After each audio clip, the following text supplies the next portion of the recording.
Të ndërrojmë miq, përshëndetje, mirë se takohemi sërish në Kjo është koha, erdhi momenti i veçantë të flasim për muajin e Ramazanit dhe ndoshta jemi në Ramazanit, jemi në 10 net e fundit ku këto mund të jenë dhe minutat e natës Kadrit, duke qenë se në këtë 10 netësh ndodhet nata e Kadrit. Këto 10 net janë speciale brenda këtij muaji. Përkushtimi i besimtarëve muslimanë është i ndryshëm në këtë muaj, është më i madh, entuziazmi është më i madh dhe raporti i tyre me adhurimin, me lutjen, me Kuranin janë gjithashtu ndryshe. Po për të orientuar dhe për të mësuar më tepër se çfarë duhet të bëjmë në këto 10 net, se çfarë vlera dhe çfarë rëndësie kanë këto 10 net, ne kemi sot hoxhën e nderuar Ahmet Kalaja, i cili do të na jap orientimet dhe shpjegimet e tij mbi vlerën e këtyre 10 netve. Hoxh, mirë se vini. Mirë se gjetëm. Hoxh, sapo kemi hyrë në 10 net e fundit të muajit Ramazanit, ku në to është dhe nata e Kadrit. Përse kanë një vlerë të veçantë këto 10 net, si duhet mobilizohemi përballë këtyre 10 netve dhe çfarë raporti duhet ndërtojmë me Ramazanin brenda Ramazanit? Ne kemi thënë qysh në fillim që Ramazani është një garë e madhe ku njerëzit, domethënë, mundohen të fitojnë sa më shumë, domethënë të fitojnë mirësitë e Zotit, mëshirën e Zotit, kënaqësinë e Zotit, begatitë e Zotit. Është muaj më i zgjedhur i Zotit, muaj i zbritjes së shpalljes qiellore, muaj i xhenetit, muaj i mëshirës pafund të Allahut, dhe njerëzit me ditën e parë të Ramazanit fillojnë një garë të madhe ku gjithë secili prej nesh shpreson që të arrijë qëllimin. Qëllimi është të jemi më të devotshëm, më të përkushtuar, më të ndërgjegjshëm, të arrijmë kënaqësinë e Zotit. Ky është qëllimi kryesor. Mirë, po ne nuk do të harrojmë faktin që Ramazani është një muaj, pra nuk është si për shembull le të themi namazi i drekës që zgjat 5 minuta, ose nuk është për shembull si namazi i xumas që zgjat 1 orë. Ramazani është ose si umreja, le të themi, që zgjat disa orë ose gjysmë dite. Ramazani është proces më i gjatë. Ramazani është proces më i gjatë dhe është normale që njeriu e merr ndoshta edhe me shumë entuziazëm dhe emocion në fillim, dhe vjen një moment që njeriu, si më thon, edhe normalizohet dhe bëhet si tradit. Pikërisht i madhi Zot, Allahu xhallal xhelalu, në mënyrë që ky adhurim mos të kalojë në një ftohje apo në një, le të themi, tradit brenda adhurimit, ka lënë fundin e tij si momentin më të rëndësishëm, siç ndodh në çdo garë, siç ndodh në çdo, për shembull, le të themi, është një maraton. Maratonin do ta çosh deri në fund. Pra nëse dikush e nis maratonën dhe le të themi në një maraton 5 kilometrëshe, nëse në kilometrin e parë dorëzohet, thjesht quhet pjesëmarrës, por nuk merr asgjë. Në të dytin, në të tretin, derisa të shkojë tek i 5, derisa të shkojë në fund. I madhi Zot ka dashur që muaji i Ramazanit ta ketë pikërisht thesarin e vet, ta ketë në fundin e tij. Mirësinë e vet ta ketë pikërisht në fundin e tij, që nëse le të themi trupi i njeriu apo njeriu në ato fillimet e veta fillon dhe pson, le të themi, një lloj rënje, kuptohet se ka diçka që po e pret dhe më e rëndësishme ka ngelur në fund.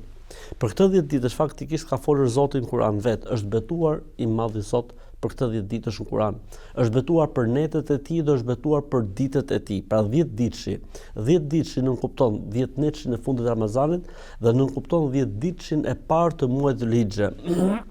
Si më thon, netët më të mira të vitit janë ky 10 netësh i fundit të Ramazanit si net, ndërsa 10 ditët më të mira të vitit janë 10 ditët para Kurban Bayramit. Ato quhen 10 ditësh i Dhulhixhes, ndërsa ato quhen 10 netësh i fundit i Ramazanit. Pse kanë vlerë të veçantë? Vetëm ne mendojmë faktin që në këtë 10 netësh Zoti ka lënë natën e Kadrit, do të ishte më së mjaftueshme që njeriu të rikthehen edhe një herë forca dhe energjitë, të ndezë edhe ato motorët në mënyrë që ta mbylli me mirësi. Pse ta mbylli me mirësi? Ka një rregull që thotë, kush e mbyll diçka mirë, harrohen gabimet e para.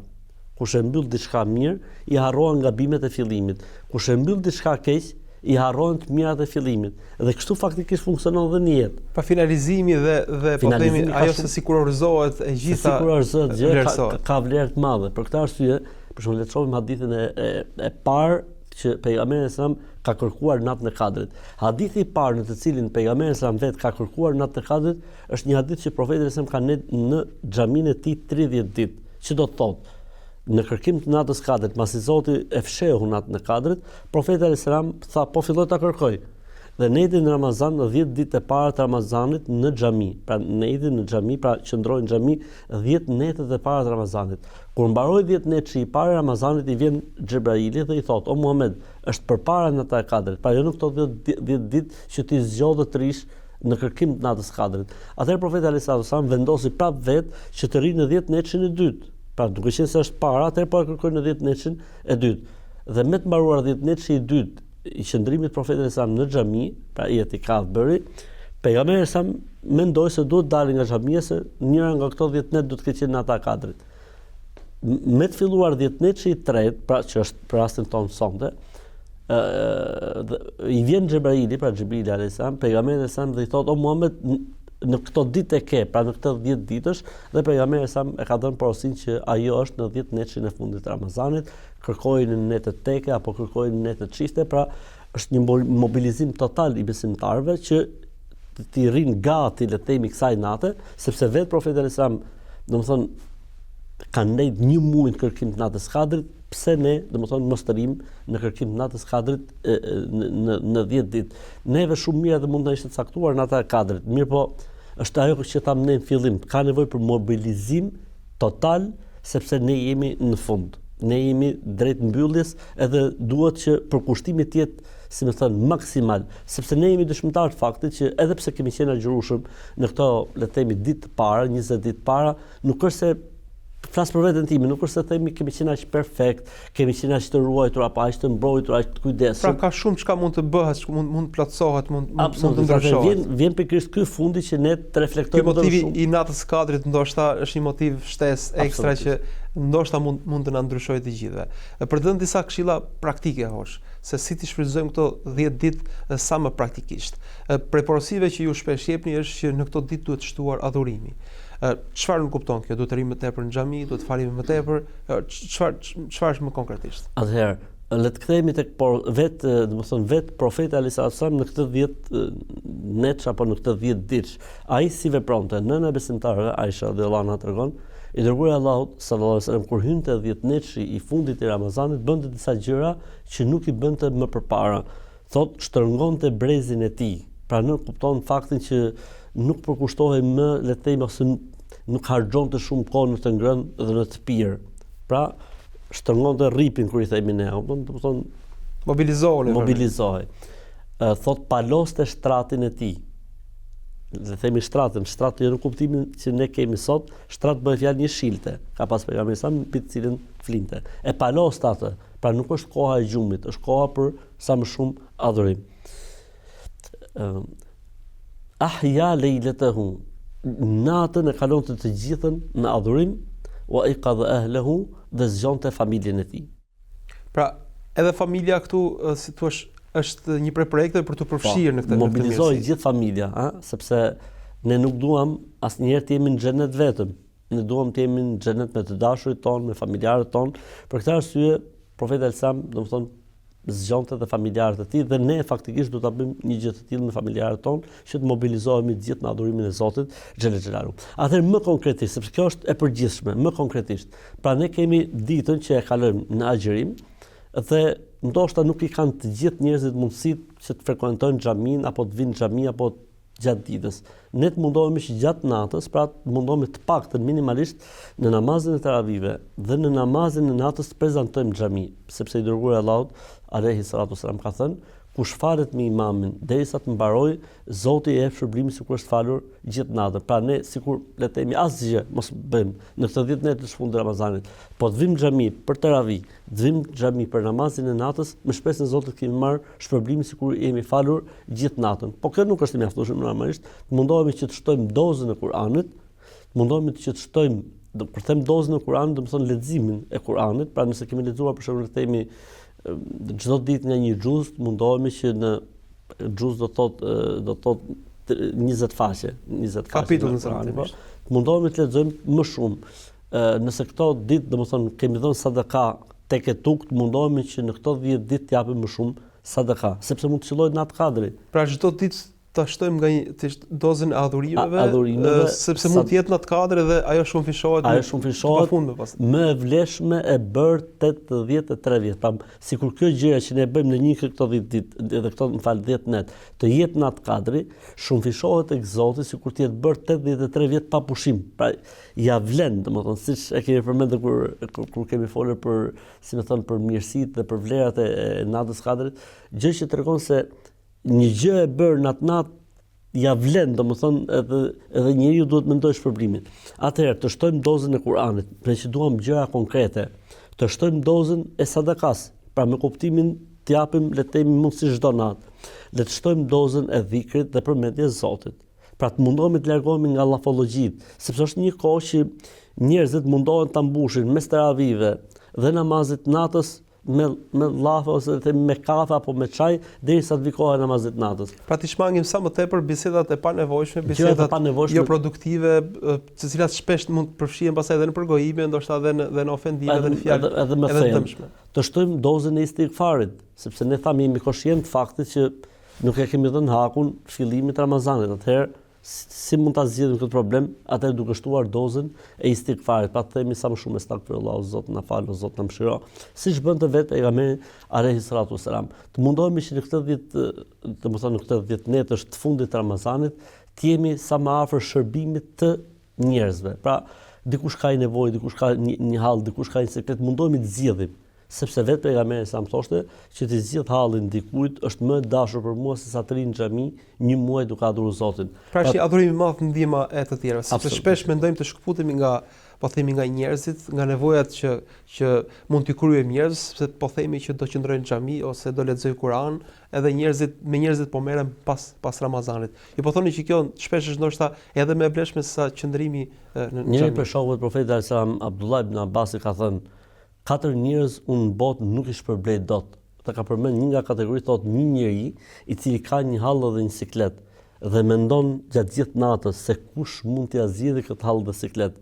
Dhe i shkon ndërmend emri im, pra emri Abdullah ibn Abbasit, dhe vjen tek unë për t'ia zgjidhur hallin dhe sikletin, thotë këtë njeri nuk mund ta shpërblej kurrë, pra me kuptimin duke përfshirë në hadithin e pejgamberit alayhis salam që të zgjidh hallin e dikujt është më dashur për mua se sa të qëndroj në xhami, pra një muaj duke adhuruar të madhin Zot, duke adhuruar Allahun xhel xhelal. Pra të mundohemi që këtë 10 netësh ta mbushim me vepra të mira, ta ngjallim me vepra të mira, me lutje, me dua, me dhikr. Po pse jo edhe duke bërë mirë, domethënë, për këtë arsye në këtë 10 netësh fundit është edhe sadakaja e fitrit. Kush nuk e ka dhënë zakatin, le ta nxjerrë në këtë 10 netësh fundit të Ramazanit. Kush ka pas ndërmend të bëjë ndonjë vepër të mirë, shumë mirë që këtë vepër të mirë pikërisht ta nxjerrë në këtë 10 netësh të fundit të Ramazanit, sepse shumë fishimi dhe mirësia dhe mundësia e arritjes natës 4 është pikërisht në këto 10 net. Ndërkohë në këto 10 net është po themi një proces i veçantë që nuk ndodh gjatë vitit, është ajo që quhet itikaf, pra qëndrimi për një farë kohe në xhami, si një lloj dedikimi total ndaj meditimit, ndaj adhurimit dhe ndaj lutjes. A mund të bëhet kjo pjesërisht apo duhet bërë 10 ditë të plotësisht? Atëherë në këtë 10 netësh të fundit të Ramazanit janë 3 adhurime që nuk bëhen kohë të tjera. Kemi adhurimin e namazit të natës, pra që është ai namazi plus namazet të teravive, cili bëhet bashkësi, sepse në mënyrë individuale nuk bëhet dhe jashtë Ramazanit. Po. Kemi adhurimin e itikafit, që bëhet në 10 netëshin e fundit të Ramazanit, siç ka bërë profeti alayhis salam, dhe kemi adhurimin e sadakas së fitrit. Pra janë 3 adhurime që bëhen vetëm në 10 netëshin e fundit të Ramazanit.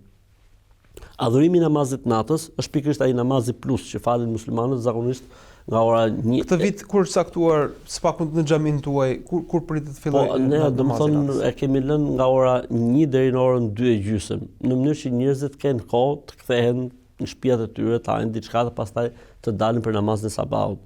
Po xhamiat, domethënë besoj se çdo xhami do të ketë njoftime dhe të organizojnë varësi të ritmit që kanë xhamatit. Pra ky namazi, domethënë, është ai namazi që përmendim ne në hadithin e Aishës radhiyallahu anha dhe zgjonte, domethënë, e falte gjithë natën dhe zgjonte familjen. Pra ideja është falja gjithë natën. Ne normalisht gjithë natën nuk falemi, por do të falemi 1 orë plus, domethënë, plus namazit tonë të teravive. Pra ky është një namaz i veçantë. E këshilloni që në këtë teravi të dalim familjarisht? bashkë me bashkëshortet ose nëse është mundësia të dalin gjithë familjarët do ishte mirë. Si më thonë, kjo është një lloj, le të themi, një lloj shëtitje adhurimi, një lloj dalje adhurimi. Besoj edhe për familjen është shumë e shëndetshme. Po, siç dalim për shembull shëtisim me familjen për të argëtuar, për të qetësuar, për të relaksuar në natyrë, te liçeni apo diku tjetër, këtu dalin familjarisht për të adhuruar Zotin dhe lën një shije shumë të mirë, sidomos tek fëmijët, domethënë tek gjithë anëtarët e familjes. Po dalim për t'u falë, përse vetëm fakti që po del gjithë familja për t'u falë është diçka shumë interesante. Ky është adhurimi i parë. Adhurimi i dytë është adhurimi i sadakas fitrit. Pra sadakaja e fitrit e ka kohën e vet në 10 netëshin e fundit të Ramazanit sipas organizimit që bëjnë xhamiat. Kemi adhurimin e tretë, ai që ju përmendësh, itikafi. Itikafi çfarë është? Itikafi do të thotë qëndrosh në xhami, ashtu siç qëndronte profeti alayhis salam. Normalisht kush i ka kushtet dhe kush i ka mundësitë dhe xhamiat të cilat e ofrojnë. Pra jo të gjitha xhamiat e ofrojnë apo i kanë kushtet, po disa xhamia ofrojnë dhe disa nuk ofrojnë. Mirë do të ishte që të ofrohej si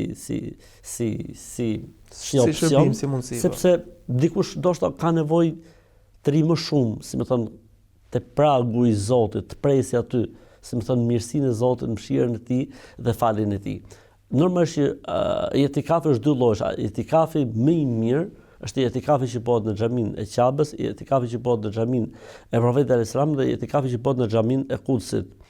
Ndërsa itikafet e tjera janë itikafe, po nuk kanë vlerën e itikafit në këto xhamia. Itikafi, siç e thatë edhe ju, a duhet të jetë patjetër 10 ditë, pra i plot, apo mund të bëhet dhe i pjesshëm? Më saktë dhe më drejta është që itikafi mund bëhet dhe i pjesshëm.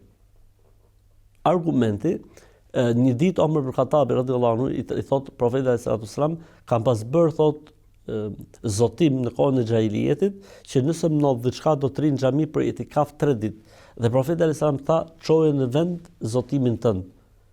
Atëherë, nga kjo kuptohet si itikafi mund të coptohet. Për shembull, unë kam kohë, për shembull, le të themi ditën 3, shumë mirë, me që jam i lirë sot për shembull, por i gjithë ditën në xhami me niyetin e itikafit. Ky quhet itikafi pjesshëm. Unë jam i lirë natën, për shembull, do kam bënë me nga jacia deri në mëngjes të ri në xhami. Atëherë unë rri me itikaf i pjesshëm. Pra mund të rri njeriu dhe pjesërisht dhe nuk është e thënë që patjetër të rri në 10 ditët edhe 10 netët e Ram. Itikafi fillon natën 21, pra siç jemi ne sot, dhe mbaron me faljen e sabahut ditën e Bajramit. Pra mund të rinë deri para namazit të Bajramit. Itikafi i plot, sepse itikafi i pjesëm nuk ka problem. Mund të jetë edhe nga namaz, mund të jetë 2 namaze, mund të jetë edhe më shumë. Unë për shembull do ta sugjeroja që njeriu ta provoj. Ta provoj qoftë edhe i pjesë. Qoftë edhe një gjysmëditje apo qoftë edhe një natë, ama të ri me duke u përmbajtur rregullat e itikafit. Të rish në itikaf nuk do të thosh që të rish me shokët në xhami të bësh muhabet. Të rish në itikaf nuk do të thotë që ta kalosh kohën në gjumë. Të rish në itikaf do të thotë që ti ta kalosh mundësisht kohën në adhurim, në lexim Kurani, në tobe istighfar, në dhikr e kështu me radhë. Një kategori e cila merr vëmendje në këto 10 ditë e fundit janë dhe familjarët ose të afërmit ose dashamirët, të cilët nuk janë më në mesin tonë. Edhe njerëzit duket sikur i merr malli më tepër në këto ditë dhe mundohen sikur çfarë mund të bëjnë për ata. Është lutja, është duaja, është sadakaja, çfarë mund të bëjnë për ta? Do të thonë, si më thon, edhe ata do të thonë të vdekurit tan, Zoti mëshiroft, janë mbyllur regjistrat e veprave të tyre. E vetmja gjë që mund t'i mbaj gjallë, le të themi, regjistrat e veprave të tyre, apo mund t'ju bëj dobi atyre mas vdekjes janë pikërisht lutjet tona, kërkimi falje jonë, pra istighfari jonë për ata, dhënia sadakash për shpirtin e tyre, bërja e veprave të mira në emrin e tyre, pra me qëllimin që të shkojë sevapi dhe shpërblimi e tyre. Pejgamberi alayhis salam tregon, për shembull, thotë, kur dikush lutet për prindin e tij, ose i kërkon falje Zotit për prindin e tij, Zoti i Madh mëshiron dhe e fal atë njeri në atë botë dhe ja ndryshon statusin që ai ka, do të thonë në një status më të mirë. Dhe në momentin që i ndodh kjo gjë të vdekurit në botën tjetër, ai pyet: "O Zot, po kjo nga më erdhi?" E Zoti i thotë: "Se biri yt në atë botë po lutet për ty, biri yt në atë botë po jep për ty, biri yt në atë botë." Pra sistemi ne kemi një mundësi për të pas një kontakt me të vdekurit tan, e cila është lutja jonë, lëmosha jonë për të varfrit, po me niyetën, kjo është shumë e rëndësishme, me qëllimin që sevapi dhe shpërblimi t'i shkojë prindit ton, apo të dashurit ton, apo çdo lloj njeriu tjetër. Pra nëse ne bëjmë një vepër të mirë në këto 10 net, edhe atij i shkon shpërblimi, merr mend për shembull, të japsh ti një sadaka në natën e Kadrit për prindin tënd, atij i shkon shpërblimi, sikur kjo sadaka është dhënë 83 vjet pa pushim. Pra ja vlen njeriu në këto 10 net të bëj diçka që t'i bëj dobi edhe të vdekurve të tij. Për këtë arsye në përgjithësi, muslimanët në këto 10 netësh angazhohen shumë edhe për të vdekurit e tyre. Pyesin për Kur'anin, pyesin për duat, pyesin a shkon sadakaja, kështu që është kohë që me të vërtetë ja vlen të shfrytëzohet. Pra edhe pse shpërblimi i natës së Kadrit është ndoshta i pafund, kur e japim për dikë që ka ndruar jetë, edhe dyfishohet sepse e marrim shpërblimin në mënyrë të dyfish. Po edhe i vdekuri, domethënë me shpërblim. Pikërisht, pra edhe i vdekuri edhe personi që e jep. Ndërkohë duat e prindërve për fëmijët janë të pranuara dhe duat e prindërve e fëmijëve për prindit janë gjithashtu duat cilat janë veçuar në hadithet profetike. Sa rëndësishme është që edhe familja, edhe raportet mes prindërve dhe fëmijëve të kenë një fokus të veçantë në këto 10 net. Për këtë arsye po ta shohësh, domethënë hadithin e Aishës, zgjonte familjen e tij, pra gjithë familja gumëzhinte në adhurimin e Zotit. Gjithë familja, siç e tha për shembull Zoti Xhelel Xhelaluhu Ismailit alayhis salam, ose tregoi Zoti për Ismail alayhis salam, tha kana ya'muru ahlehu bis salati. Ai vazhdimisht këshillonte familjarët që të faleshin bashkë, që të adhuronin Zotin bashkë, ose i thot Zoti pejgamberit alayhis salam mu'mur ahlaka bis salati, njëjta gjë. Pra urdhëroi dhe këshilloi familjen tënde që të jenë të kujdesshëm dhe të falin namaz. Pra besimtari i vërtet dhe besimtari i mirë me familjen e tij mundohet në çdo, le të themi, vepër të mirë që të jetë me familjen e tij, sepse ne besojmë që kjo familje, siç e kemi në këtë botë, do ta kemi edhe në botën tjetër. Atëherë le të angazhohemi të gjithë që më i miri joni në familje të tërheqet të tjerët në shkallën e tij të xhenetit.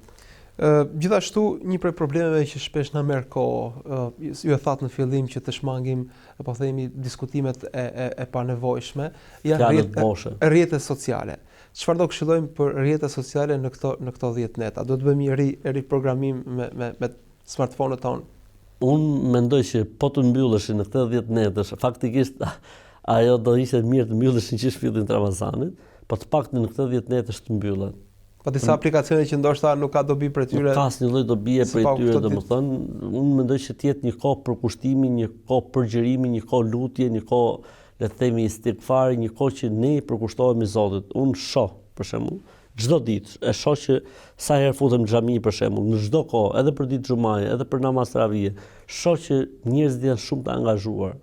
Domethënë shumë të angazhuar, duke lexuar diçka ose parë diçka, ndërkohë që është koha e lutjes pranuar, ndërkohë që është koha e Kuranit, ndërkohë që është koha e reflektimit, domethënë po vidhet shumë, nga koha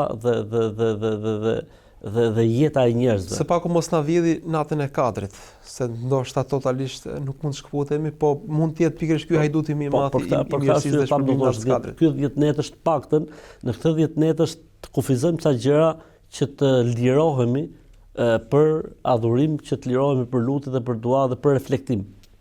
Ndërkohë, sa rëndësishme është që në këto 10 net të ushqejmë atë që ju e thoni shpesh, bindja se mëshira e Zotit është pa kufi, është e madhe, është për çdo, edhe për atë që ndoshta e ka tepruar dhe ndoshta nuk ka asnjë derë. Pra, janë një streh për çdo në familje. Si duhet ta kemi realisht si bindje dhe si ndjenjë? I madhi Zot në një hadith qudsi ka thënë: "Ana inda dhanni abdi bi falyadhun abdi bi ma yasha." Unë jam për robin si të mendoj ai për mua. Le të mendoj robi njeriu gjithmonë, le të mendoj njeriu për mua si të doj. Pra ne në fen ton jemi të obliguar që të mendojmë gjithmonë më të mirën. Mendojmë gjithmonë shpresën dhe falin dhe mëshirën. I madhi Zot humbjen e shpresës në Kur'an e trajton si gjuna të madh ose si dalje nga feja. Për këtë arsye ne themi është momenti, pra mos ia shtojmë gjunaheve tona duke menduar se Zoti kaq shumë nuk fal, ose është e tepërt ti kërkojmë tani Zotit që ta falë gjithë ato pausi ose ndoshta edhe krime që kemi bërë. Është shumë e rëndë që njeriu të mendojë se ndoshta Zoti nuk e fal. shumë e rëndë. Innehu la yaqnatu min rahmeti rabbih illa al-qawmul kafirun. Nuk i humb shpresat nga mëshira e Zotit vetëm si një që është jo besimtar. Po si ka mundësi që një të mendojë se Zoti nuk mund ta falë? Nuk ka gjë të pamundur për Allahun. Sado që t'jen gjunaat tona, sado që t'jen gabimet tona, sado që t'jen le themi devijimet tona, rrëshqitjet tona, nuk ka të pamundur për Allahun. Pra mjafton që njeriu t'i drejtohet Zotit dhe Zoti e fal. A nuk tha i madhi Zot në hadithin kutsi, o njeri, nëse ti më vjen mua me gjuna dhe mëkate që kanë arrit deri në fund të qiellit, pra jo qielli i parë, po në fund të 7 qiejve, dhe ti thua o Zot më fal, unë të fal e s'du të di për gjuna që ti ke bërë.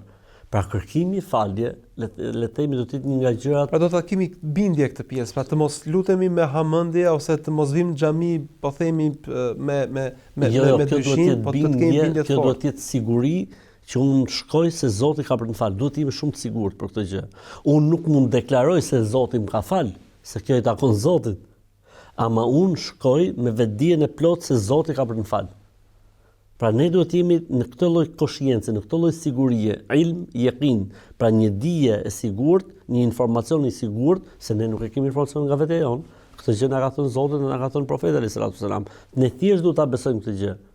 Ne thjesht duhet ta besojmë. Pra mund të jetë Ramazani një rifillim, një ristartim së paku me Zotin, një faqe e re, një ndryshim total i jetës, i përjetimit, pra mund të jetë një fillim i ri dhe i plot. Absolutisht. Për këtë arsye pejgamberi sa në një hadith tha ud'ullaha wa antum muqinun bil ijabe. Lutuni Zotin duke qenë të sigurt se do ta merrni. Pra ne i kërkojmë falë Zotit duke qenë të sigurt se Zoti ka për të na falë. Për këtë arsye konsiderohet muaji Ramazanit restart siç e thatë ju, domethënë një rifillim, domethënë me Ramazanin me shpresën e Zotit fillon çdo gjë nga fillimi. Për këtë arsye ne themi ka një shenjë për ta kuptuar si ka qenë Ramazani ynë. Si e kuptoj mbas Ramazanit. Pra një vazhdimsi e mirë mbas Ramazanit do të thotë që Ramazani jonë ka bërë punën e vet ashtu siç duhet dhe një rikthim mbas Ramazanit, siç kemi qenë para Ramazanit do të thotë se Ramazani nuk ka bërë punën e vet ashtu siç duhet. Megjithatë ne nuk do të punojmë se çfarë do të ndodhi mbas Ramazanit, ne duhet punojmë për këtë që jemi tani. Pra ne besojmë dhe jemi shumë të sigurt dhe shumë të qetë se Zoti i Madh ka për të na falë, Zoti i Madh ka për të na mëshiruar, sepse ky është premtimi i Zotit dhe ne jemi të obliguar fetarisht të mendojmë më të mirën që na vjen prej Zotit. Ndërkohë kuptohet që në Ramazan, në 10 ditët e fundit, kryesisht në teke apo në atë që shpresohet në ata kadrit, njeriu kupton gjithë të shkuarën e tij, gjithë gabimet e tij, gjithë pausitë e tij, gjithë mëkatet e tij dhe shpreson shumë që këto do të falen, edhe do të fshihen mundësisht, duke mos lënë dhe gjurmë. Po ndërkohë a është ky momenti për të ndërtuar edhe një vizion mbi të ardhmen, pra pas Ramazanit, pra cili do të jetë raporti jon me Zotin, me të vërtetën, me udhëzimin, pra a duhet që këto momente të shfrytëzojmë edhe si një lloj ndoshta betimi me veten ose përcaktimi tek vetja se e ardhmja shpresohet që të jetë e konfiguruar ndryshe. Lutja më e mirë që bëhet në këtë 10 net është lutja Allahumma innaka afuwun tuhibbul afwa fa'fu anni. Pra diçka e cilësuar fikse. O Allah, ti je falës, e do falin, më fal mua. Pra diçka që thuhet në këto 10 net vazhdimisht. Pse? Është ajo që ju thatë, mund të qëlloj në atë kadri, dhe ne kemi thënë sa më shumë këtë dhe kemi marrë bekimin e kësaj lutje, po ne duhet të jemi vazhdimisht, domethënë të edukuar për të lutur me këtë lloj lutje, sepse shumë problematika të jetës sonë pasojë e mëkateve dhe gjunave tona. Dhe Zoti më do të na pastrojë, Zoti më do të na edukojë, Zoti më do të na sprovojë që ne të reflektojmë. Pra gjithë qëllimi kush është reflektimi, ajo që ju thatë, si do të jemi mbas Ramazanit. Atëherë ne i kërkojmë falje Zotit. Në momentin që kërkojmë falje Zotit, dhe kërkojmë falje Zotit, presupozohet që të pastrohemi, të dlirësohemi dhe të jemi ndryshe. Dhe normalisht kjo me shpresën e Zotit të bën njeriu që shumë vesel e themi apo shumë tradita të këqija që i ka pas mbas Ramazanit të jetë liruar prej tyre.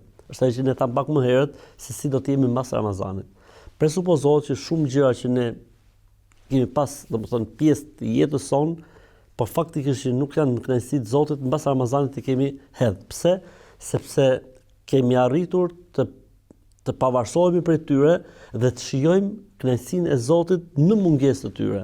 Kështu që Unë, domethënë, kam vënë re dhe kam parë shumë njerëz që kanë pas vese apo problematika të caktuara, me adhurimin e Zotit i kanë harruar dhe kanë pas fuqinë dhe forcën për të dalë në një botë krejt tjetër.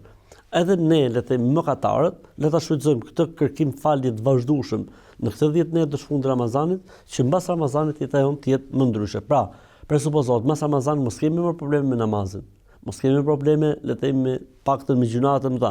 Mos kemi probleme me disa, le të themi, gjë ma të sjelljeve tona. Nuk duhet të kemi më mas Ramazanit, sepse presupozohet që Ramazanit këtë bërë atë punën e vet, filtrimin e vet, thjellimin e vet, ta këtë bërë më të mirë, sepse në fund fare ky është qëllimi. Çdo Ramazan këtë ka qëllim, që ne të jemi më të mirë. Se fjala devocion do thotë të jesh më i mirë në raportet e tua me Krijuesin, në raportet e tua me krijesat. Le të shpresojmë hoxh që më të mirë do bëhemi akoma pa mbaruar Ramazanit, le të bëhemi të mirë që në këto 10 net të fundit, nëse akoma nuk kemi bërë të tillë. Unë falenderoj shumë për këto këshilla, këto orientime, Zoti shpëlbeft. Zoti shpëlbeft.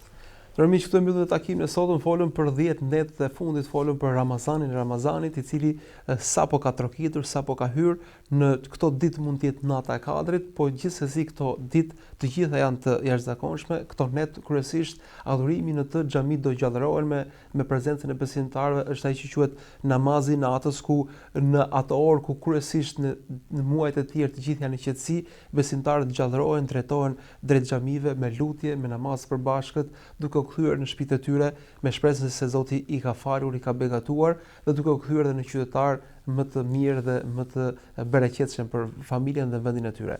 Unë ju falenderoj që qëndruat me ne, do të jemi sërish nesër së bashku, deri atëherë kalofshi së mirë.